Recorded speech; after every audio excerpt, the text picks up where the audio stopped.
भाजपचं बहुमताचं सरकार असतं तर संविधान बदललं असतं. आदित्य ठाकरे यांनी पुन्हा एकदा भाजपवर जोरदार हल्लाबोल केलाय. लोकशाही संपवण्याची प्रक्रिया महाराष्ट्रामधून सुरू केली गेली असा आरोप देखील आदित्य ठाकरे यांनी केलाय. आपल्यामध्ये भांडणं लावण्याचा प्रयत्न होईल, भाजप एकजुटीला घाबरतो अशी टीका देखील त्यांनी केली आहे. धर्माधर्मांमध्ये भांडणं लावण्याचा प्रयत्न होईल असा आरोप देखील आदित्य ठाकरे यांनी केलाय. जर आज हे बहुमताचं सरकार असतं तर प्रत्येकाच्या घरावर बुलडोजर आला असता आणि आज आतापर्यंत ह्या एका महिन्यामध्ये भाजपाने संविधान बदलून स्वतःचं पक्षाचं संविधान जे आहे ते आपल्यावर लादलं असतं.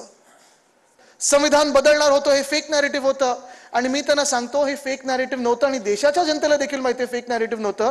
कारण संविधान बदलायची जर प्रक्रिया कुठून सुरू झाली असेल तर ती आपल्या महाराष्ट्रातून सुरू केली होती. त्यांनी लोकशाहीला संपवण्याची जी प्रक्रिया होती ती महाराष्ट्रातून सुरू केली होती.